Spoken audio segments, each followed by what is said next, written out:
Cara, a Ucrânia é muito longe, mas ela é muito, muito, muito importante. Você não tem ideia como a Ucrânia é importante para a nossa liberdade, para a nossa vida e para o futuro do mundo.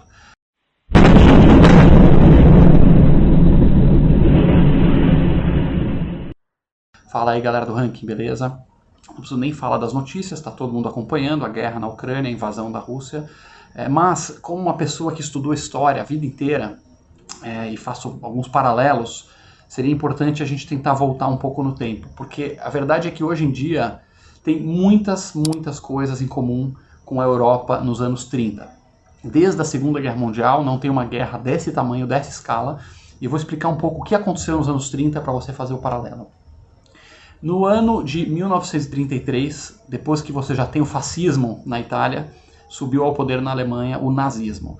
E juntos, fascismo e nazismo, assim como a União Soviética, eram um trio de ditaduras expansionistas, né? Ditaduras que queriam conquistar outros países, que queriam militarizar, que queriam invadir. E do outro lado você tinha as democracias, você tinha os Estados Unidos, você tinha a França, você tinha a Inglaterra, você tinha pequenos países democráticos. E aí quem estudou história lembra desse período como o tal do período do apaziguamento, né? Um período em que os ditadores, cada vez com mais fome de território, de exército, de aeronáutica, de poderio, iam ganhando força, iam ameaçando e amedrontando seus vizinhos menores, engolindo países vizinhos, e as democracias fracas, as democracias divididas, sem aquela força resoluta de dizer não para a agressão, não para o agressor. E aí você já começa a escutar alguns elos em relação ao que tem hoje. No ano de 34, se não me engano, a Itália, de Mussolini, fascista, invadiu um país chamado Abissínia, que hoje é a Etiópia, e aí, simplesmente uma agressão gratuita, invadiu o país, matou um monte de gente, engoliu a Abissínia e os outros países ameaçando. Não, então vamos fazer sanções. E foi tão bizarro, porque França e Inglaterra naquela época impuseram sanções, né, impuseram embargos econômicos contra a Itália, só que para não ofender, para não provocar, eles não colocaram nenhum material militar na lista. Eles faziam embargo de patê de fígado, embargo de champanhe, só que aço, petróleo, coisas que realmente poderia atrapalhar o esforço de guerra da Itália, eles não fizeram. Mais à frente você tem Adolf Hitler, que contra as leis do Tratado de Versalhes, aumenta o exército acima dos 100 mil homens que ele podia, começa a construir uma aeronáutica que ele não poderia ter feito, começa a produzir tanques em massa, começa a ameaçar seus vizinhos, invade, né, engole a Áustria, e depois ameaça a Tchecoslováquia, que era outro país vizinho. E aí, olha só que interessante, em 38, a situação está muito tensa, Adolf Hitler está com seu exército na fronteira com a Tchecoslováquia, e França e Inglaterra precisam chegar a uma conclusão. E naquele momento, vários países queriam a liderança do mundo livre, a liderança da França, a liderança da Inglaterra, dizendo não para Hitler. Então a Tchecoslováquia estava com seu exército na fronteira, era um país pequeno, olha só os paralelos. Um país valente, um país pequeno, a Tchecoslováquia, com seus soldados na fronteira, nas trincheiras, eles tinham uma força aérea razoável. Se os países livres tivessem culhões, ficassem firmes e falassem não para Hitler, ó, se você invadir a Tchecoslováquia, você vai mexer com todo mundo. Até a Rússia estava disposta a enfrentar Hitler naquele ano. Então você tinha uma possibilidade de, demonstrando força, você brecar os ditadores. Que é isso que eles entendem, é força bruta. Para brecar a força bruta deles. Mas não, os países se acovardaram, fizeram uma reunião em Munique, a famosa reunião de Munique, com o Chamberlain da Inglaterra, estava Hitler lá, deixaram o pessoal da Tchecoslováquia do lado de fora da sala, não deixaram nem eles entrarem na sala, e na conferência lá eles decidiram que a Tchecoslováquia tinha que entregar um pedaço do seu território para a Alemanha. Quando saíram da conferência, os delegados da República Tcheca, é igual o seguinte, imagina que a Argentina, sei lá, que é o Rio Grande do Sul, e aí é uma conferência de países aí, Estados Unidos, Rússia, Japão, se reúnem numa sala fechada com a Argentina e decidem que o Brasil tem que entregar o Rio Grande do Sul sem a nossa participação. No final, a Tchecoslováquia não ia conseguir lutar sozinha contra a Alemanha, acabou cedendo. No final, Hitler traiu novamente essa promessa, engoliu o país inteiro, invadiu a Tchecoslováquia inteira e logo depois já começou a ameaçar mais um país, que era a Polônia. Nesse momento já não tinha mais jeito de segurar, e aí Hitler invade a Polônia, depois de fazer uma aliança com os comunistas. Comunistas, por um lado, engoliram metade da Polônia, nazistas, por outro, engoliram a outra metade da Polônia. Eles dividiram esse país inocente, que era um país neutro, e começa a Segunda Guerra Mundial, como a gente sabe bem. Então, pessoal, o que tem de paralelo hoje? Nós temos basicamente um país autoritário, uma ditadura, comandada por um chefe de gangue, que é o Putin, há 23 anos, ele é o líder da Rússia. um cara que mata opositores, que prende opositores, que governa com mão de ferro, lidera uma verdadeira gangue. Eu conheço empreendedores, empresários da Rússia que contam como é que é lá, né? É um dos países mais corruptos, mais perigosos para ter negócios do mundo. Nem se compara com o Brasil em termos de corrupção, realmente eles dão aula para o Brasil em termos de corrupção, e o Putin é um chefe de gangue, realmente não se tem nem ideia de quantas dezenas de bilhões de dólares esse cara já roubou. Tem um documentário interessante sobre um palácio que ele construiu pessoalmente para ele realmente roubou o povo russo inteiro, e ele precisa de assuntos para desviar a atenção. Como eles têm o segundo maior exército do mundo, eles começam a ameaçar os países vizinhos com desculpinhas esfarrapadas, né? Primeiro a Geórgia, agora estão ameaçando, invadindo a Ucrânia, e aí o que ele fala? Ai, porque a Ucrânia tem um governo nazista. É impressionante como é vagabundo esse argumento. Quando você quer apontar o dedo para alguém e xingar de feio, hoje em dia nazista cola em tudo, né? Então, o governo democrático, eleito na Ucrânia, inclusive o presidente da Ucrânia é judeu, os avós dele foram presos na guerra, ele teve parentes mortos pelos nazistas, mas acusam ele de ser nazista, né? Quer dizer, qualquer coisa vale para criar uma narrativa meio vagabunda para justificar o agressor. E a outra justificativa, que muita gente passando pano, né, muita gente da extrema esquerda e também da direita passando pano, é a ideia de que... Não, mas a Ucrânia provocou.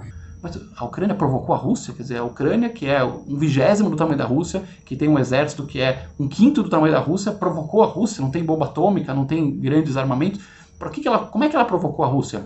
Aí falou, não, mas é que a Ucrânia estava querendo entrar na OTAN, né? A Ucrânia estava querendo entrar numa aliança militar chamada OTAN, é a Organização do Tratado do Atlântico Norte, é uma aliança militar entre democracias ocidentais.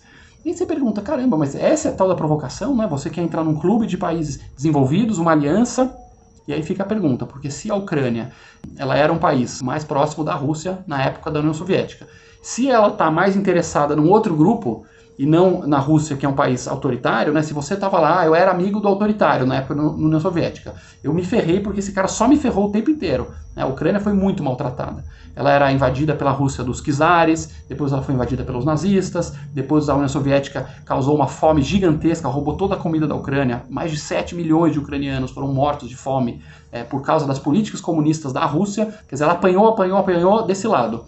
E aí ela busca se aproximar de um outro grupo de países que são desenvolvidos. Então, a culpa é dela por querer uma amizade melhor, por querer estar num grupo melhor. Isso é um ato de guerra a ponto de você ser invadido, porque você está querendo fazer uma aliança, que você está se aproximando da Europa Ocidental? De forma alguma. E agora, como sempre, com uma desculpinha, né? Porque até Hitler usava esse tipo de desculpinha, tá? A mesma coisa. Quando Hitler invadiu a Tchecoslováquia, o que ele falava? Os alemães que moram lá na Tchecoslováquia estão sendo oprimidos. Eu não estou indo atacar ninguém, eu não estou indo oprimir ninguém. Eu estou indo salvar os nossos alemães, trazer eles de volta para a nossa terra. Quando Hitler ameaçou a Polônia, invadiu a Polônia, era por causa da minoria alemã na Polônia. Tinha uma minoria lá na cidade de Danzig, uma cidade na fronteira da Polônia com a Alemanha, que moravam alemães lá. E ele usou o mesmo papinho. Nós estamos indo lá para salvar e resgatar a dignidade dos nossos alemães que estão lá. É sempre assim. E o Putin usa a mesma desculpa. São russos que estão na Ucrânia sendo oprimidos, né? Você vai invadir um país vizinho porque tem lá os russos oprimidos. Então, pessoal, nós temos aqui passação de pano gravíssima por parte da extrema esquerda. Já gravamos um vídeo, já expusemos. PT, oficialmente no Senado, passando pano, apoiando a Rússia, apoiando o agressor. Manuela Dávila, do PCdoB. Venezuela, apoiando a Rússia. Nós temos na direita também, tem gente passando pano. Cadê o governo brasileiro criticando de forma claríssima, inequívoca? Tá? Existe um agressor, existe um agredido. Ponto final. Putin, ditador, agressor, a Ucrânia é o país que está sendo invadido. Por que isso é problema teu? Por que isso é problema meu?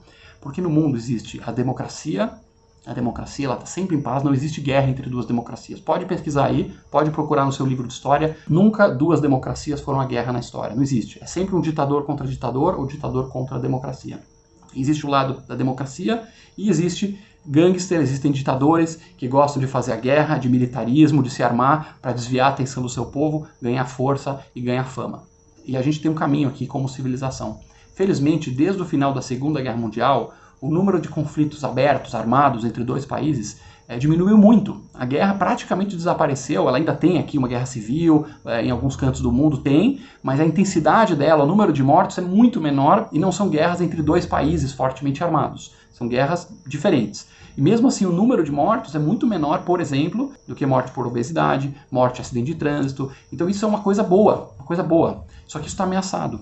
Porque até então você tinha as grandes democracias lideradas pelos Estados Unidos, com apoio de Inglaterra e França e outros, com a maior parte do poder, e organismos fortes que diziam não para os agressores, ameaçando e assustando o agressor. E hoje isso está ruindo por terra. Se a Rússia é permitida destroçar a Ucrânia de forma impune, o que impede ela de atacar daqui a pouco a Lituânia, que é membro da OTAN, a Letônia, a Estônia ou tantos outros países vizinhos da Rússia? O que impede a China de começar a se animar e invadir os seus vizinhos também? Lembrando que no dia da invasão russa, olha só que interessante, pessoal, no dia que a Rússia invadiu a Ucrânia, a China mandou aviões sobrevoarem perto de Taiwan. Taiwan é aquela ilha que a China considera que é dela, que ela está sempre com planos de invadir. Então, olha só a China já olhando e falando, mudou a regra do mundo, né? A regra anterior era guerra, você vai enfrentar uma coalizão unificada do mundo livre. Agora é outra regra, agora a regra é a regra do mais forte, lei da selva. Você invade, engole seus vizinhos, quem tiver mais míssil, quem tiver mais tanque, ganha. Essa é a questão que está em jogo hoje. Qual vai ser o modelo das relações internacionais daqui para frente? Vai ser uma relação baseada em tratados, em paz, em democracias armadas e fortes, dizendo não para os ditadores, e aqui não estou dizendo que os Estados Unidos tinha que invadir a Rússia ou entrar militarmente, mas sim, no mínimo, sanções gravíssimas, bloqueio econômico, embargo, cortar completamente embarques e saídas, o cerco econômico da Rússia e forçar o Putin a retirar suas tropas e também forçar o povo russo a reclamar do seu líder, gangster, corrupto, autoritário. Muito sangue, muito sofrimento, muitas bombas já se passaram para a gente aprender essa lição. A lição é de que as democracias têm que estar unidas, firmes, bem armadas e num fronte unificado, dizendo não para os autoritários. Essa é a única forma de garantir que o mundo continue seguro e que as guerras continuem sendo um fenômeno cada vez mais raro.